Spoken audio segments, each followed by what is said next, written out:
What do you want me to say? What do you want me to say? Um, Welcome back to another post game here on Mets Central. As the Mets lose 5-1 to the Arizona Diamondbacks, and they are they're now 5-7 since losing, or since sweeping the Philadelphia Phillies. They are 5-7. I'm gonna tell you right now, if anyone's going to spew or say whatever about the record, then leave. I'm sorry that you're not going to want to listen to what I have to say. Just leave. You're not going to like what I say. And all I could say is just take the record and shove it so far up your anal cavity that you can't even see it or that it comes out the other end. Because this team right now, I'm done sitting here and acting like, well, when this get, or I'm done saying, when this gets going, when this gets going, when this gets going. We're in May. It's time to actually start showing it. And instead, we're seeing the same shit every single night. I do not care that they won game one. Show me something against a competent pitcher. I'm tired of hearing when they lose these type of games, oh, well, look at the pitcher they faced. Okay, you're going to lose to good pitchers probably, but you know who you're going to face in the playoffs and in meaningful games? Good pitchers. 4 hits against this Diamondback squad. 2 of them from Alvarez.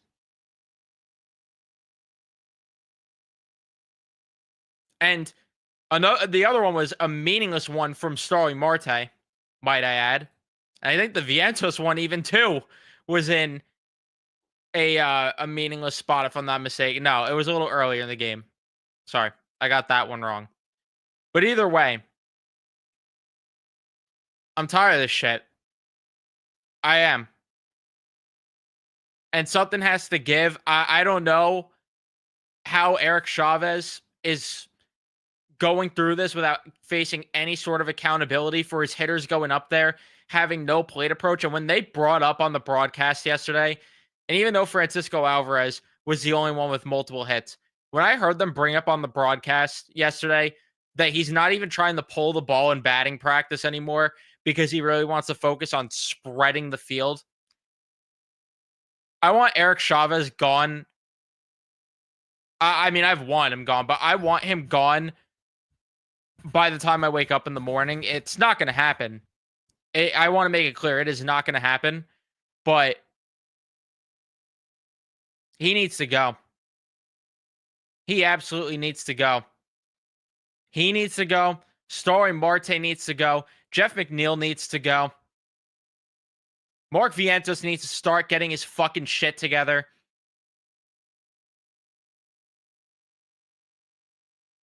Tired of it.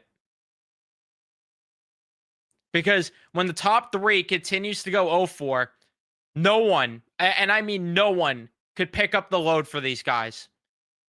Because here's Starling Marte coming up in a bases loaded situation, and for whatever reason, he's still hitting cleanup, despite it being very obvious he should not even be on a major league roster right now and would not be for any other team. Here he is coming up in a bases loaded spot, not even lifting the bat off of his fucking shoulders. He's making $25 million to stand in the fucking batter's box for what? This? To not swing the stick? Oh, he had a 61 mile per hour bloop hit at the end of the game. Forgive me. Forgive me. He had a bloop hit just like he had against the Phillies, so we got to praise him, right? If I see him hitting cleanup in the lineup card tomorrow, I'm going to flip shit.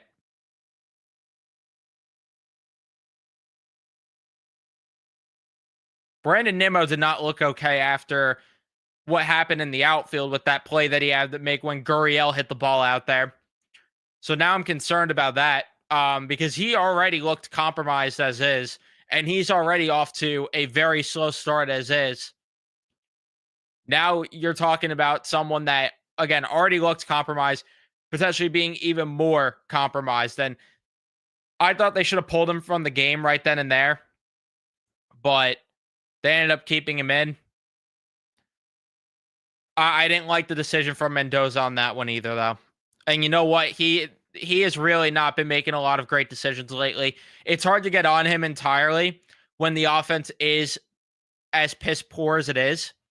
But why are we playing Jeff McNeil over Luis Angel Acuna? Because Jeff McNeil is making money.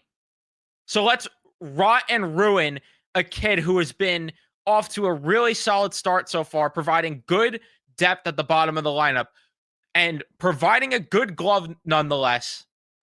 No, let's play Jeff McNeil over a kid that's actually proven something over the past month and proved something over the 2 weeks that he was up here last year. Let's play Jeff McNeil over him because we got to pay him because he's the veteran. Get him out of the lineup tomorrow. I'm tired of seeing Jeff McNeil in the lineup. I don't want to see him back in there for weeks. Do not care. I would even rather, I'm going to go as far as say I'd rather see Brett Beatty in the lineup because you know what? I'd rather see you put Brett Beatty up there to send a goddamn message to Jeff McNeil. That every time you go up there and first pitch swing, it's just stupid. Absolutely stupid. Tyrone Taylor flailing at pitches out of the zone. Mark Vientos can't make a play at third base. I mean, that's the other thing. He's not hitting right now. He can't make a play at third base. And I'm someone that was high on Vientos and defended him to the death. It's time to get going. It's time to wake up. It's May. I'm tired of looking at the hard hit balls. I'm tired of all that stuff, which it does matter to me. Give me the results though now. Because the hard hit stuff does not matter if you're not going to give the results. There is no one outside this top three right now because Pete Alonso has one day this entire season, it feels like. Well, there's been others. I'm obviously exaggerating there. But the first time Pete Alonso doesn't even give a great performance, goes over 3 strikeouts, and by the way, walked in the only run despite not having that great performance.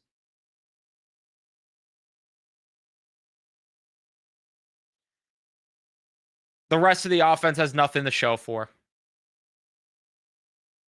I mean, they just walk the top three in the order because they know no one else is coming through. After the top three, the pitchers are licking their chops because they see Starling Marte, Brandon Nimmo, Mark Vientos, who swings at everything, Jeff McNeil.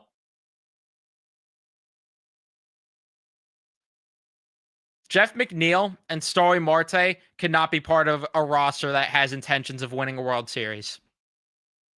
Cannot happen.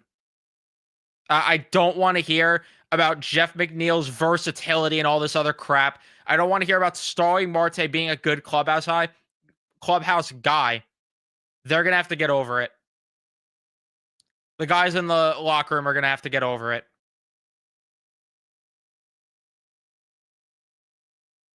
Because he's not even lifting the bat off of his damn shoulders.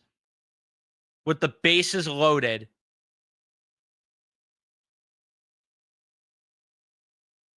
Looking like Daniel Vogelback up there. I didn't even get into David Peterson, who was crap today, too. Didn't even get into that. I don't want to hear about the defense behind David Peterson not helping. Could you please not locate pitches right down the damn dick? Like, could we not throw a fastball right down the middle of the plate to Gurriel? And he was doing it all night long. And I love Gary. I love Keith. But I don't know why, for whatever reason, during the broadcast, they're acting like it's some mystery. Like, oh, I don't know what it is, but when David Peterson sees the order the second or third time through, he gets a lot more trouble getting through the innings. Well, yeah, because the hitter saw him the first time and he leaves everything over the damn plate. So, of course, they're going to tee off of him. 4 walks from him, too. So when he's not throwing everything in the middle of the zone, he's just missing the plate by 50 feet. Jose Budo coming into games is waving the white flag at this point.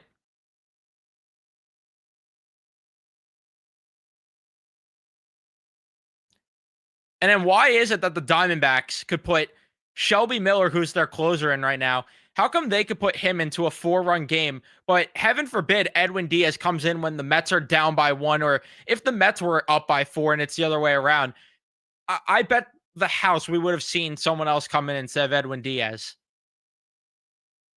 But no, apparently, you know, other teams could do it, but heaven forbid the Mets do that, right? Heaven forbid.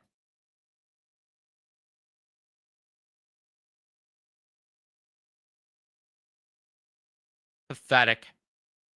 It's absolutely pathetic.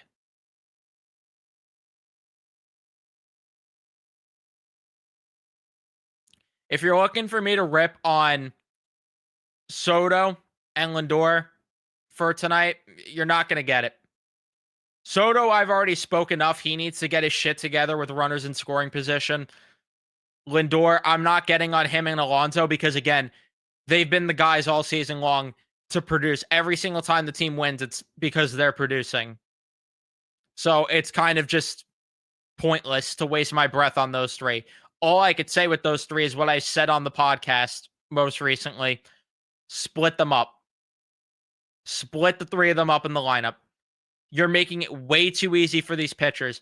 Put either Nimmo or Vientos in the 2-hole or the 3-hole and put Pete Alonso in the cleanup spot. And then Juan Soto either stays second or hits third. Shift the lineup around.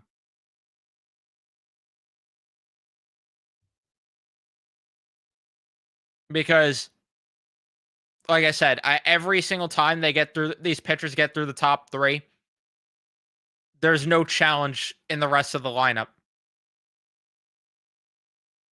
Outside of the catcher position, maybe. It's really maybe about it right now. Because I don't want to rip on Alvarez entirely, even though I'd like to see him hit for power, but thanks, Eric Chavez. And on top of that, I mean, Torrens, when he's in the lineup, he'll provide some hits. But the rest of them, not at a consistent rate, at least. Not with runners on base, at least. Not at all.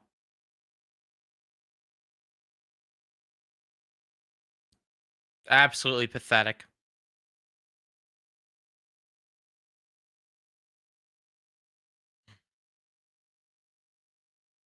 So this could age poorly by tomorrow. They could go on a 10-game win streak. Great. Do it. Prove me the fuck wrong. But for right now, I do not care about the record.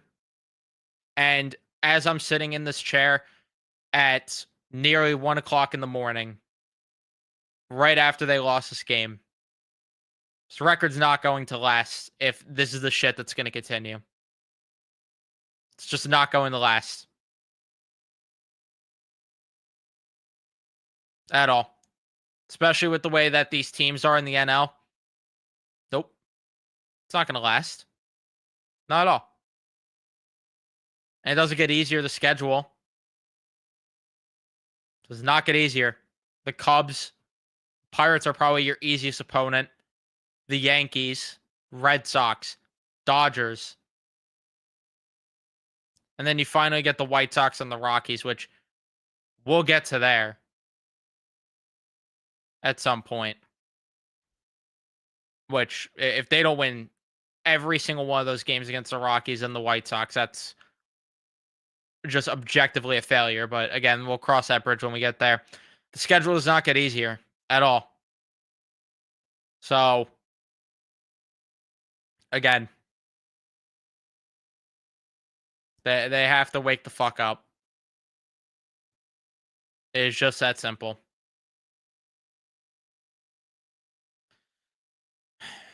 Let me see what you guys are saying. Chavez and Barnes do need to go. Chavez and Barnes absolutely have to go. And I don't want to hear the record either because of the same reason, Brian. I'm beyond listening to that bullshit. And the same people that are saying to look at the record are probably Ranger fans too. That just ignored clear fundamental flaws. This offense blows chunks. Phillies are going to overtake us. Them or the Braves.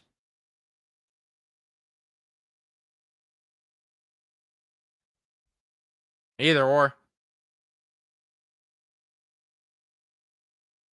Marte and McNeil need to go.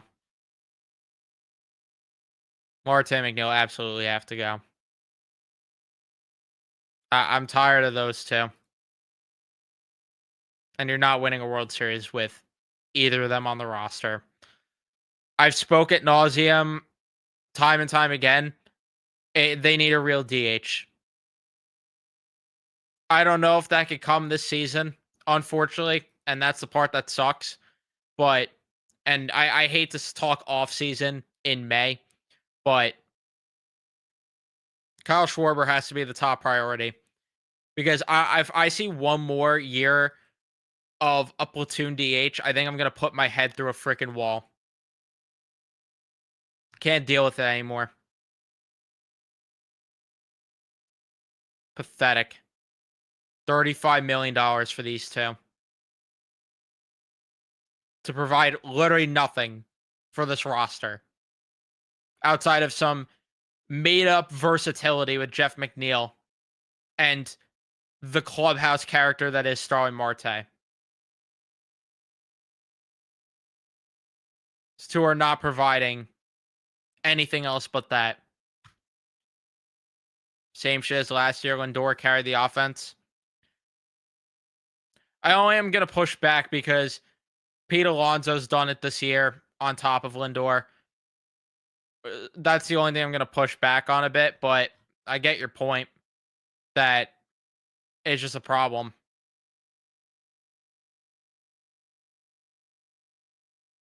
Lose tomorrow, and that's 4 straight series losses. Phillies catching up in Braves very quickly. Yep. Yep. And that's why I don't care about looking at the record. How about looking at who they play next? Because losing to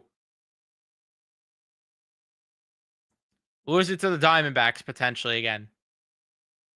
And then potentially losing to the Cubs because the Cubs are unreal. Good luck going toe to toe with that offense. That'll be fucking interesting to watch. That'll be wonderful.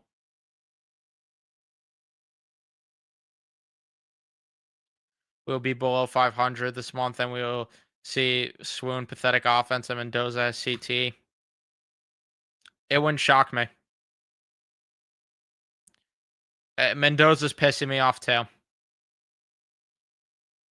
He's absolutely pissing me off.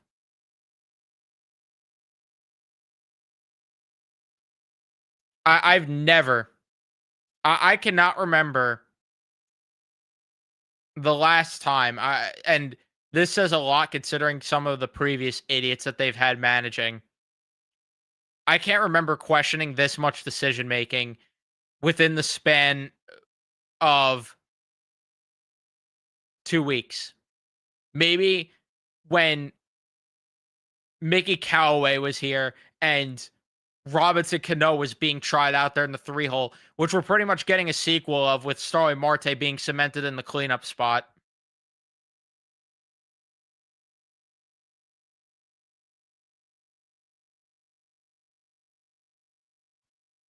Yeah, they'll probably force McNeil into the lineup in center field or something. Because we have to get him in the lineup somehow, or they'll play Acuna at third base to accommodate McNeil, and then Vientos will DH tomorrow because he made a poor play in the field today. Even though his bat doesn't warrant being in the lineup either right now.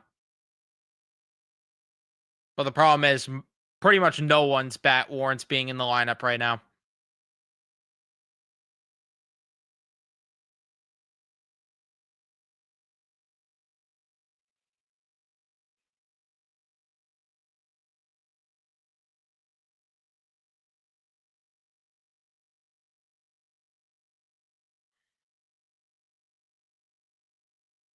Peterson's been horrible.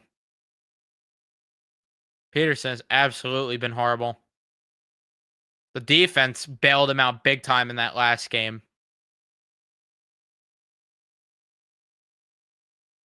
He was absolutely terrible, and he's been terrible.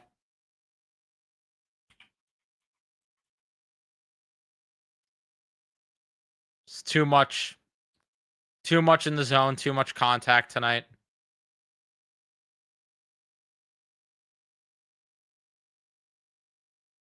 And I know the Yankees have their issues right now, but I could tell you right now that even they might have an easy time with this lineup. Because like I said, outside of the top three, this lineup is just pathetic.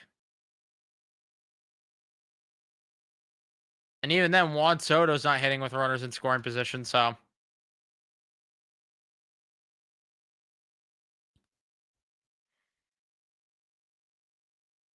it's terrible. All right. I'm going to wrap things up here. Thank you, everyone, for watching. I'll see you guys in the next one.